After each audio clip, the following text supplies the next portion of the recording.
আসসালামু আলাইকুম। সকাল ৯টা বেজে ৩০ মিনিট। আজ বুধবার। বাংলাদেশ বেতার কক্সবাজার। স্থানীয় খবরে স্বাগত জানাচ্ছি তানিশা বিনতে আলম। কক্সবাজারের ভারপ্রাপ্ত জেলা ও দায়রা জজ মামুনুর রশিদ বলেছেন, শুধুমাত্র আইন দিয়ে মানব পাচার শতভাগ প্রতিরোধ করা সম্ভব নয়। আইন প্রয়োগের পাশাপাশি সমাজের সর্বস্তরে জনসচেতনতা সৃষ্টি করতে হবে। গতকাল বিকেলে জেলা জজ আদালতের সম্মেলন কক্ষে জেলা পর্যায়ে মানব পাচার প্রতিরোধে পরিস্থিতি নিয়ে ট্রাইব্যুনালের বিচারক, পিপি, আইনজীবী এবং সুরক্ষা সংশ্লিষ্ট অংশীজনদের সাথে মতবিনিময় সভায় তিনি একথা বলেন। আন্তর্জাতিক অভিবাসন সংস্থা IOM এর সহায়তায় Bangladesh national women lawyers association BNWLA আয়োজিত সভায় জেলা জজ আরও বলেন, মানব পাচারের চ্যালেঞ্জ মোকাবেলায় বিচার বিভাগের পাশাপাশি আইনজীবী ও আইন শৃঙ্খলা রক্ষাকারী বাহিনী সহ কমিউনিটি পর্যায়ে সংগঠনগুলোকে আরও শক্তিশালী ও নিরবিচ্ছিন্নভাবে সহায়ক ভূমিকা রাখতে হবে।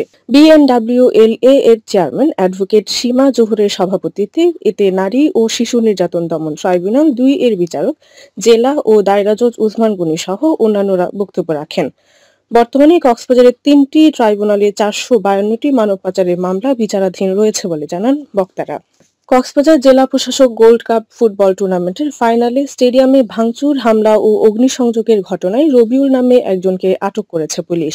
গতকাল জেলা পুলিশ সুপার কার্যালয়ের এক সংবাদ সম্মেলনে এ তথ্য জানান পুলিশ সুপার মোহাম্মদ সাইফুদ্দিন। তিনি জানান, ফাইনাল ম্যাচের দিন স্টেডিয়ামে বিশৃঙ্খলা সৃষ্টির ঘটনায় রবিউলকে আটক করা হয়েছে।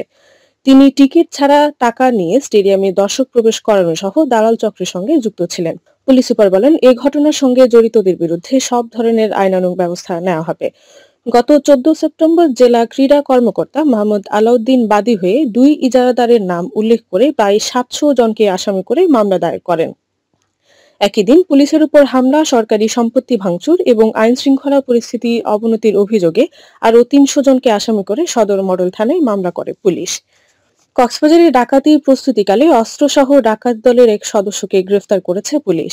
গতকাল সদর মডেল থানা পুলিশ জানায়, মঙ্গলবার গভীর রাতে পৌরসভার সাহিত্যিকাপল্লী এলাকায় নিয়মিত টহল পরিচালনাকালে একটি মাইক্রোবাস তল্লাশি করে দেশীয় তৈরি একটি একনলা বন্দুক, ৪ রাউন্ড কার্তুজ, ডাকাতির সরঞ্জামাদি সহ ডাকাত দলের এক সদস্যকে আটক করা হয়। ডাকাত দলের সঙ্গে অন্য সদস্যরা পালিয়ে যায়। আটক ব্যক্তির বিরুদ্ধে আইনগত ব্যবস্থা গ্রহণ সহ পালিয়ে যাওয়া ডাকাত দলের সদস্যদের গ্রেফতারে অভিযান অব্যাহত রয়েছে বলে জানায় সদর মডেল থানার পুলিশ। এদিকে টেকনাফের নীলা ইউনিয়নের নয়াপাড়া রোহিঙ্গা ক্যাম্পে ১১ জন রোহিঙ্গা ডাকাতকে অস্ত্রসহ গ্রেফতার করেছে ১৬ আর্মড পুলিশ ব্যাটালিয়ন। গতকাল রাতে ব্যাটালিয়নের অধিনায়ক মোহাম্মদ কাউসার শিকদার স্বাক্ষরিত এক সংবাদ বিজ্ঞপ্তিতে এ তথ্য জানানো হয়। বিজ্ঞপ্তিতে বলা হয়, মঙ্গলবার বিকেলে নয়াপাড়া রেজিস্টার্ড রোহিঙ্গা শরণার্থী ক্যাম্প থেকে একদল ডাকাতকে গ্রেফতার করা হয়। এ সময় তাদের দেহ তল্লাশি করে একটি দেশীয় তৈরি 1 শুটার গান, ৩ রাউন্ড রাইফেলের গুলি, একটি তলোয়ার সহ দেশীয় অস্ত্র জব্দ করে APBN তাদের বিরুদ্ধে সংশ্লিষ্ট ধারায় মামলা করে টেকনাফ মডেল থানায় হস্তান্তর করা হয়েছে। কক্সবাজারের স্থানীয় সেবা খাতসমূহে তথ্য ও গবেষণা ভিত্তিক পরিবীক্ষণ, মূল্যায়ন এবং ব্যবস্থাপনা বিষয়ক প্রশিক্ষণ অনুষ্ঠিত হয়েছে।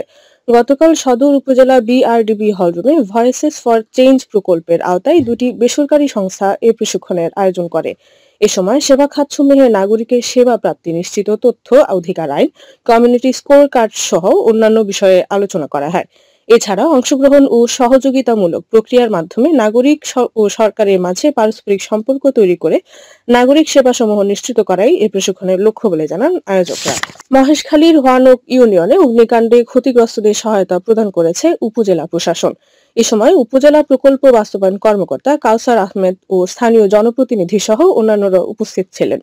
উপজেলা সহকারী কমিশনার ভূমি মোহাম্মদ আবু জাফর মজুমদার গতকাল বিকেলে ইউনিয়নের পশ্চিম পুঁইছড়া গ্রামে অগ্নিকাণ্ডে ক্ষতিগ্রস্ত বাড়ি পরিদর্শনে গিয়ে এ সহায়তা প্রদান করেন। ক্ষতিগ্রস্ত বাড়ির মালিক মোহাম্মদ উসমান জানান, গত ১৪ সেপ্টেম্বর রাত 10টায় তার বাড়ির পাশের সৈয়দ কবিরের রান্নাঘরের গ্যাসের চুলা থেকে আগুন ধরে ২টি বাড়ি সম্পূর্ণ পুড়ে যায়।